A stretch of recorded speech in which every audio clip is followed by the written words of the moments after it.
If intelligent civilizations emerge on just 1 in a million worlds, then the galaxy should be teeming with thousands of them. Yet the silence is deafening. Maybe we are just listening the wrong way. Or maybe we've been overestimating how many there really are.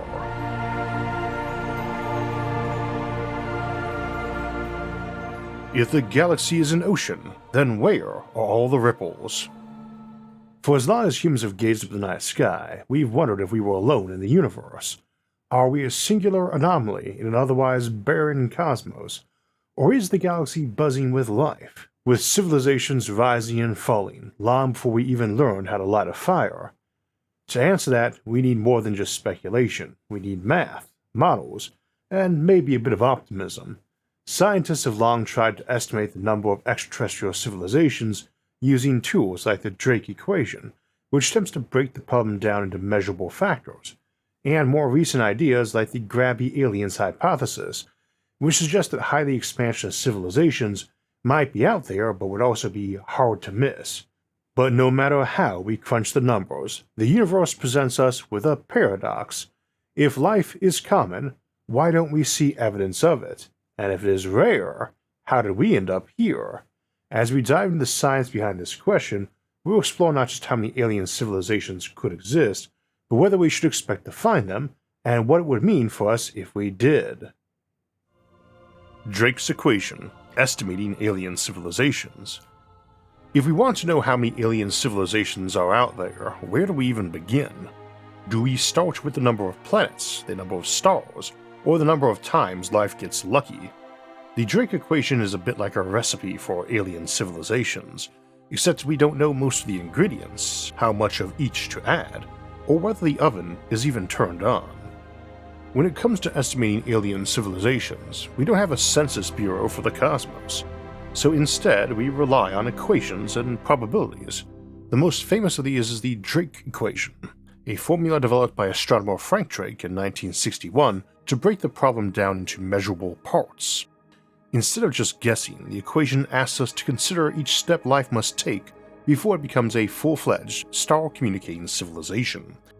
We devoted a whole episode to looking at it, its strengths and its weaknesses, some years back, but it deserves repeating the basics, and that begins with the equation itself. It generally reads as n equals r star times f sub p times n sub e times f sub l times f sub I times f sub c times L. Definitely a bit of a mouthful, and it's up on your screen for everyone watching. For our audio-only listeners, you may want to just Google it. Here, n is the number of civilizations in this galaxy capable of interstellar travel, which is to say that we could potentially hear. We calculate by multiplying a number of factors together, and in order those are r star, the rate at which stars form in our galaxy. F sub p is the fraction of those stars that have planets. N sub e is the average number of planets per system that could support life. F sub L is the fraction of those planets where life actually arises. F sub I is the fraction of life-bearing planets where intelligence evolves. F sub C is the fraction of intelligent civilizations that develop communications technology. And L is the average lifespan of such civilizations, their broadcasting window. Now at first glance this seems promising. Plug in a few reasonable values and you'll get a number, perhaps hundreds, thousands, or even millions of civilizations in the Milky Way alone, itself but one of many billions upon billions of galaxies. But there's a problem. We don't actually know most of these values with any certainty. Some, like the number of planets per star, are now easy to estimate thanks to exoplanet surveys. Odds are good that most stars have planets, and likely at least 1 in 10 of those systems have something close enough to Earth that life could work there if introduced. Others, like the odds of life appearing or intelligence arising, are still complete mysteries. We can trick ourselves into thinking that they should be 1 in 10 or 1 in 100 odds, like planets probably are, but any of those other unknown factors might just as easily be 1 in 10 quintillion, making even one species like us out in the galaxy, or even the whole observable universe, highly improbable. Even small changes in these numbers can swing the result wildly. If life is common and civilizations last a long time, the galaxy should be full of chatter. But if intelligent life is incredibly rare, we might be the only ones here. The truth is, the Drake equation isn't really an answer. It's a roadmap, showing us where our knowledge is lacking and what we need to learn to get closer to the truth.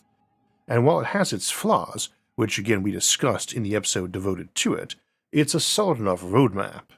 Unfortunately, it gives us no guidance about alien behavior once they get technology and start contemplating the cosmos. Imagine an alien species a million years ahead of us. Would they be lighting up the sky with megastructures, or quietly watching from the cosmic shadows? So, do these numbers suggest the universe should be filled with alien civilizations? Or are we already seeing the answer in the silence? To get a better sense, we need to look at a different model, one that suggests the loudest aliens would be impossible to miss. The Grabby aliens hypothesis. Where is everyone? The Grabby aliens hypothesis takes a different approach to estimating alien civilizations.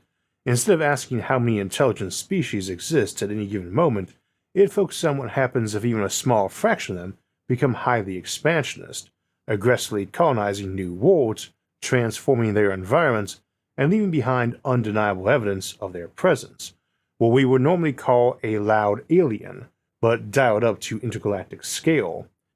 If such civilizations arise, they shouldn't just be detectable, they should be impossible to miss. This model, proposed by Robin Hanson, a physicist, economist, and longtime thinker on the Fermi paradox, suggests once a species reaches a certain level of technological development, the natural next step is expansion. Much like humanity spread across Earth, these Grabby civilizations would not just stay put on their homeworld, they would reach out into space, claiming more and more of the galaxy over time. And here's where it gets interesting. If a Grabby alien exists, their expansion will be limited only by the speed of light. Their ships cannot move faster than that, and their colonization efforts would likely be even slower, allowing time for settlement growth and infrastructure development. However, we can estimate a reasonable expansion speed, whether it's 1% of light speed, 99%, or somewhere in between, and use that to determine how far such civilization should have spread by now. A single Grabby alien civilization could redraw the map of the cosmos, carving out empires larger than entire superclusters. Over time, this would carve the universe into distinct domains of different civilizations, each racing to claim as much territory as possible before encountering another. Of course, the expansion of the universe itself complicates things slightly. Regions far enough away are being pushed apart faster than light speed due to cosmic expansion, but at today's rate, you'd have to be about 1 billion light-years away before this effect even reaches 7% of light speed, meaning it wouldn't be much of a constraint for civilizations expanding even on the supercluster scale. And as some alien species began 4 or 5 billion years ago, back when the universe was smaller and the galaxies were closer together, their reach could be truly vast by now. In any case, if even a single Grabby civilization started expanding billions of years ago at any reasonable fraction of light speed, it would be freakishly improbable that we'd be the only ones in this galaxy. Such a species would have had a massive head start, making it unlikely that any new civilization, like us, could arise without already being inside someone else's domain. Even at the supercluster scale, we should already see clear evidence of them: galactic megastructures, altered star systems, or an overwhelming flood of radio signals. Yet, as far as we can tell, the stars remain quiet, and space looks untouched. So what gives? There are a few possibilities. 1. They don't exist, or are incredibly rare, meaning intelligent life is far less common than we think, or there's some hidden barrier preventing expansion. 2. They have not reached us yet.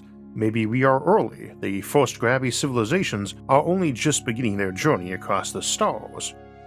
3. They expand in ways we don't recognize. They may not use Dyson spheres or radio waves, or they may deliberately avoid visibility. 4. Something stops them. Whether it's self-destruction, a hidden filter, or an active effort to prevent expansion, something could be keeping civilizations from becoming Grabby.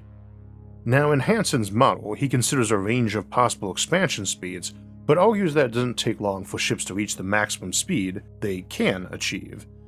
On a galactic scale, if the speed of light is the true limit, then within a few thousand years, any sufficiently advanced species would have more or less perfected their drive systems and continued outward at that pace, or whatever the practical maximum is, which could be any speed, but probably more than 1% and less than 99%. They start slow, but the build-up time to reach a constant expansion speed is short on galactic timelines. Again, we don't know exactly how fast a civilization would expand, but Hansen considers multiple cases. One of his more popular estimates assumes a settlement speed of 80% of light speed. Using this model, he calculates that for our existence not to be an improbable anomaly, whereby sheer luck most superclusters got at least one civilization or more, but none happened to emerge near us, there can't be more than about 10,000 civilizations actively colonizing the stars. Of those, nearly half would not exist yet, meaning we arrived a little over halfway through the process. If that's the case, we might still have time to carve out our own supercluster-sized domain, putting us on the slower side of expansionists, but not dramatically so. Of course, this is a purely probabilistic argument. We could be the very first civilization or one of the last, somewhere near number 9999. But in the absence of any evidence suggesting otherwise, the assumption that we are typical is the default scientific stance. This is the core reasoning behind the mediocrity principle, or the Copernican principle, which suggests that unless we have specific data proving otherwise, we should assume our position in the universe is unremarkable. At first glance, the idea that we could be the only intelligent civilization in a supercluster of a quadrillion stars sounds almost laughable, but numbers alone should not intimidate us. After all, the universe is unfathomably vast. When we tell people that the Grabby aliens model suggests there are several thousand ancient alien empires out there, it tends to sound reasonable, maybe even on the high side. But when phrased the way I usually put it, that there is none in this galaxy, or even among our million nearest neighboring galaxies, it suddenly feels unbelievably low, yet it's the same figure, just viewed from a different perspective. These days, we estimate that there are around 2 trillion galaxies, a number that has doubled in the last decade as our telescopes have improved. Many of these galaxies are so far away that we're seeing them in their infancy before countless galactic mergers reshape the cosmos. Now let's say the total number of intelligent civilizations that ever arise and become Grabby before encountering another Grabby civilization is around 7,000. That means on average, each of those civilizations would get to claim about 300 million galaxies before running into another. Of course, this is just an average. Early expansionists would get more, while civilizations that emerged later wouldn't just have less free space to expand into, but would also have to contend with more cosmic expansion, making it harder to reach new galaxies before encountering another growing empire. Now, this all comes with lots of caveats. First, 80% of light speed is fairly arbitrary. I think it's a decent figure, honestly, but mostly because I would expect most of the journey time for settling worlds to be intergalactic and involve insanely expensive megaships hurled out at 99% of light speed. See our episode on intergalactic colonization for more discussion of that. Nonetheless, we could make a strong case for settlement speed being 1% of light speed, or even 0.1%, what we call Crawlonizing the galaxy, which also has its own episode. Settling the universe at 10% light speed. The calculations and modeling are a bit more sophisticated, but for simplicity's sake, let's assume a group of civilizations all emerged around 2 billion years ago and began expanding at 10% of the speed of light. That would mean they've only been able to travel about 200 million light years from home, though in reality it would be slightly less. At those distances, Hubble expansion starts to become a significant factor, gradually slowing their ships to around 8% of light speed. Beyond a billion light years, expansion outpaces their ability to travel, meaning they physically can't colonize much past that point, as their ships would never be able to close the gap. In any event, the observable universe has a volume of about 4.21 times 10 to the 32nd cubic light years, while the 200 million light year settlement bubble we discussed earlier has a volume of 3.35 times 10 to the 25 cubic light years. These numbers are both beyond huge, but one is much larger than the other. Dividing the two gives a ratio of about 12.6 million, meaning the observable universe is 12.6 million times larger in volume than a single settlement bubble of that size. Of course, this is a simplified model compared to the more sophisticated calculations done by Hansen, but it still lands us in the right ballpark. At 10% of light speed, the number of Grabby civilizations jumps from several thousand to several million. If we drop the expansion rate to 1% of light speed, the maximum reasonable number explodes to several billion. Since volume scales with a cube of distance, slowing expansion by a factor of 10 means each civilization claims only 1,000th of the available space, meaning there's room for 1,000 times as many civilizations. That does not mean they exist, just that many could exist before it would get implausible we would see or encounter one by now. Crawlonizing, the 1% and 0.1% settlement cases. Now, what if civilizations only expand at 1% of light speed? Here we run into a real problem. If every Grabby civilization started 2 billion years ago, they should only have carved out about 20 million light years of space around them, and that's almost their limit, because at that speed, their cosmological horizon, the maximum distance they can ever reach before cosmic expansion overtakes them, is only about 140 million light years. While there are stars between galaxies, they are often thousands of light years apart, making intergalactic travel far more difficult. At this speed, civilizations might be looking at 100,000-year journeys just between each nearest intergalactic way station, with thousands more years needed to establish a proper foothold before attempting the next leap. We often speculate if aliens or us would colonize space. It can seem a no-brainer. Settling the galaxy seems the ultimate prize, and interstellar travel sounds glamorous. Until you remember space is basically trying to microwave, freeze, and sandblast you all at once.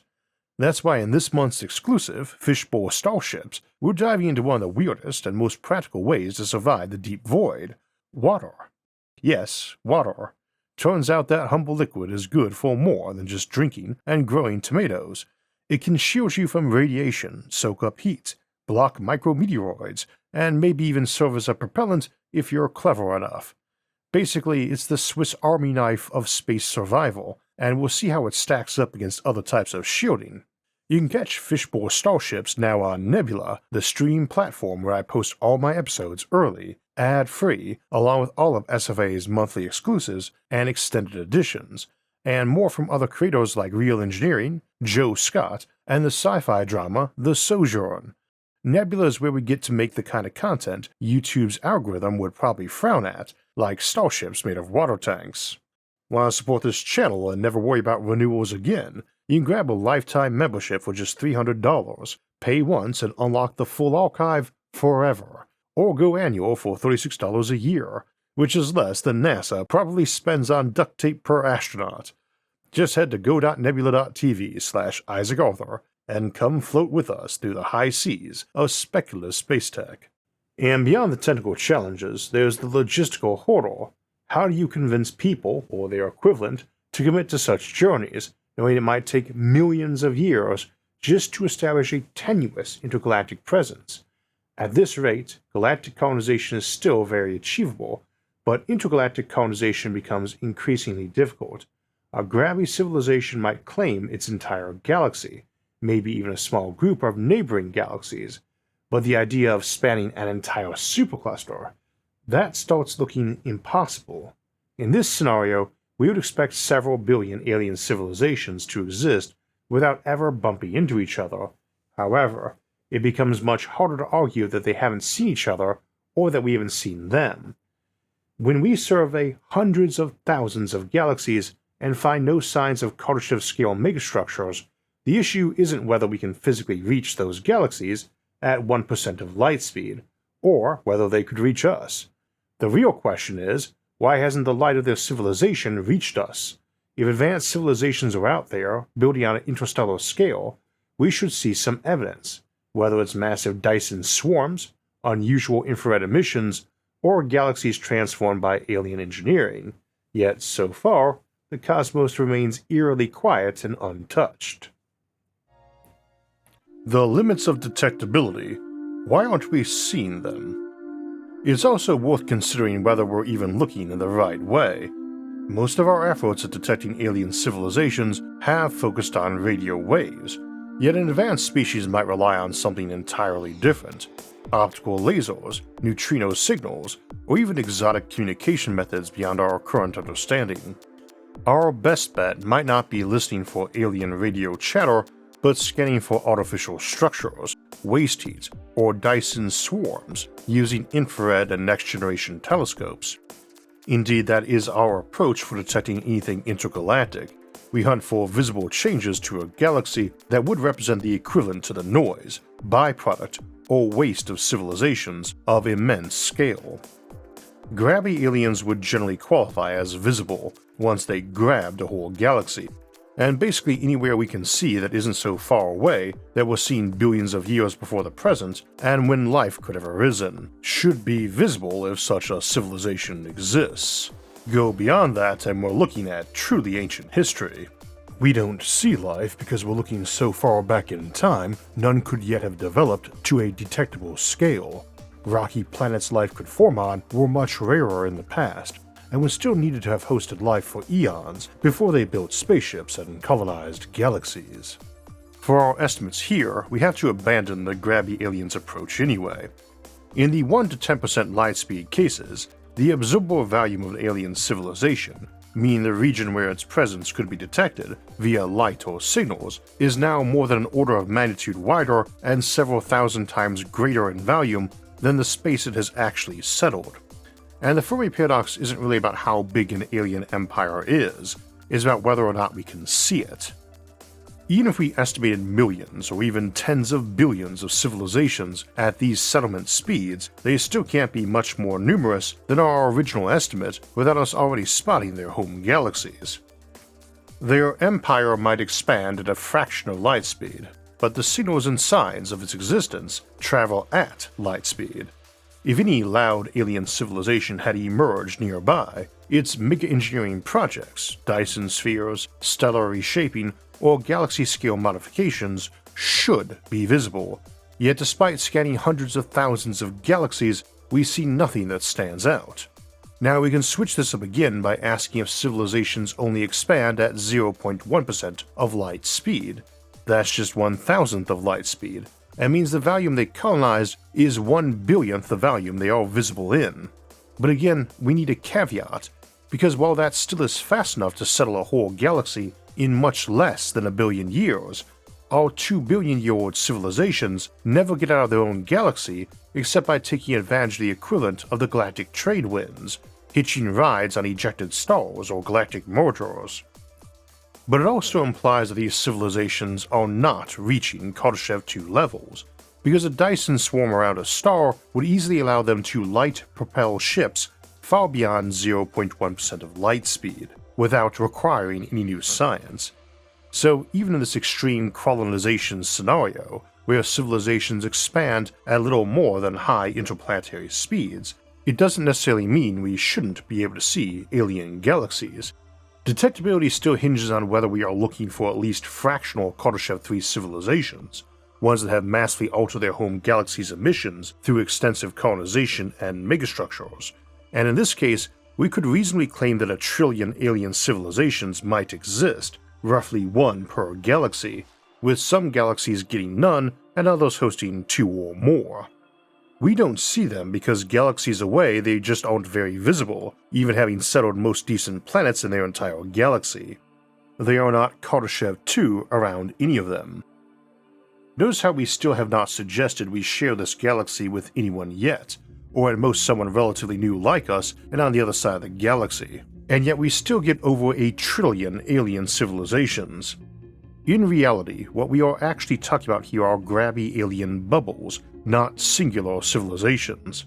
Without faster-than-light FTL travel, there's no such thing as a truly unified interstellar civilization, any more than ancient Earth had a single global civilization thousands of years ago. Even a hive mind species obsessed with colonizing the galaxy, copying itself perfectly at every step, is likely to fracture over time, and that's even more true at the supercluster scale. Anything beyond a local cluster of star systems is unlikely to remain a single cohesive civilization. In fact, a single star system could host multiple independent civilizations, potentially millions in extreme cases. That means a galaxy could easily contain several trillion distinct civilizations, all of whom originated from the same homeworld long, long ago. And that's without even considering the non-natural divergence of civilizations, such as an AI deciding to break away and settle its own corner of the galaxy, or uplifted chimps, dogs, or cats who decide they want out of human space. And then there are the uplifted squirrels that uplifted dogs create millennia later, who then decide they want out of dog space, and so on. This takes us up to something like more than a trillion alien civilizations in the universe, now or eventually. Many probably radically shift thousands of times in a given place between now and when the star there burns out. Not all civilizations expand, the alternative paths. We also shouldn't assume that every alien civilization will follow the Grabby alien's path, even if it is possible. A rough breakdown might be that 1/3 of civilizations become Grabby aliens, 1/3 destroy themselves, and 1/3 simply choose not to expand for whatever reason. Those civilizations that stay put might eventually be absorbed, ignored, or wiped out by an expanding Grabby alien empire, but by the time that happens, the Grabby civilization itself would likely have diverged so much from its original form that it might not even see these non-expanding aliens as a threat or obstacle, or any more alien than its distant cousins in other star systems. It's also worth considering the timeline of intelligence on any given world. If we think of a planet's evolutionary arc as lasting a billion years, from simple algae to interstellar civilization, then only about 1% of that time will have anything even approaching human-level intelligence, if we are generous and count dolphins and chimps as a benchmark, and only 1% of that 1% would be a period in which they actually have a civilization capable of interacting with outsiders. That means for any life-bearing planet destined to eventually produce a Grabby alien civilization, the odds that it would encounter another expanding civilization while it was still in that brief pre-spacefaring phase is roughly 1 in 10,000. Most life-bearing planets, if contacted at all, would still just be worlds of alien wildlife rather than advanced civilizations. As to why those who get there before someone gets to them might choose not to expand, ignoring the risk of self-destruction, there may be civilizations that choose not to expand. Some species might dislike the idea of space travel, while others, such as a hive mind, might resist settling beyond its zone of direct control, fearing that distant colonies would inevitably diverge from the original collective. The same logic applies to IBCs, interstellar bubble civilizations, a concept we discussed before. These are civilizations that achieve spacefaring capability but deliberately limit their expansion, whether for ideological, practical, or strategic reasons. Some may be post-scarcity species that see no need to expand, while others might be isolationists who view the galaxy as a dangerous place. Some could rely on strict internal governance, preferring to keep their population and culture stable and unified rather than risk fragmentation through uncontrolled colonization. Or they may have concluded that the universe is currently empty of threats, but if they keep expanding outward indefinitely, it soon won't be. As their own distant colonies diverge, they could effectively surround themselves with their own future competitors. To prevent this, they might employ automated resource harvesting machines to strip mine a buffer zone around their controlled space, a dead, barren region that still appears to contain normal stars but has been plundered of key resources like asteroids and easy fuel sources, what we call the Desolation Zone. This would make it significantly harder for a new civilization or an invading force to quickly establish itself in their vicinity, buying the IBC civilization time to react to any unwanted newcomers or rogue factions before they become a threat. You could easily have 1 million such IBC civilizations in this galaxy alone, and as long as only their core systems, or perhaps just a handful of nearby stars, were turned into Dyson swarms, we still wouldn't have noticed them yet. These are much more in keeping with a classic space opera interstellar empire too, as you might have some core system that was a rather built-up Dyson swarm of a quadrillion large space habitats housing quintillions of people, or some massive Matryoshka brain intelligence, and all the systems nearby might house billions of people each, but more as a rule or renegade fringe, depending on setup. Each of these is probably its own entirely independent civilization too, and indeed you might have hundreds of such civilizations inside one star system that was in the Desolation Zone, just because it isn't necessarily that desolate. What does this mean for humanity? Well, mostly good news. We might be the first intelligent life in the entire universe, but even if there are several thousand other civilizations, we still have millions of galaxies we could claim without a fight, at least not with aliens. Of course, we would likely continue our ancient tradition of fighting amongst ourselves instead. But even if aliens turn out to be far more common, it would probably still leave us better off than we are now. Maybe we only get a few galaxies to ourselves, or just one, but that's still a trillion worlds to call our own. And even in an IBC scenario where expansion is more limited, we'd still be looking at futures where humanity is millions of times larger than it is today. Things are even rosier if it turns out that folks don't settle space much because they harvest more bountiful multiverses and the like instead. As for why they might not be so common, whether life or intelligence is rare, check out our Fermi Paradox Great Filters series, where we explore the many hurdles life must overcome to reach the point of launching spaceships, or take a look at the Fermi Paradox Compendium, which briefly covers dozens of other possible explanations for why the universe remains so quiet. A trillion galaxies, a quadrillion stars, and maybe just one civilization staring back into the void. For my part, I think the Grabby alien scenario is most likely, and that settlement rates of at least 10% of light speed are viable, meaning that in all the starry cosmos with its trillion galaxies, only at most 1 in a million of those has ever spawned intelligent life like us, and maybe only 1,000, or even just one. The great silence of the cosmos could mean we are alone, or it could mean we're just early. Either way, it seems our future is ours to shape.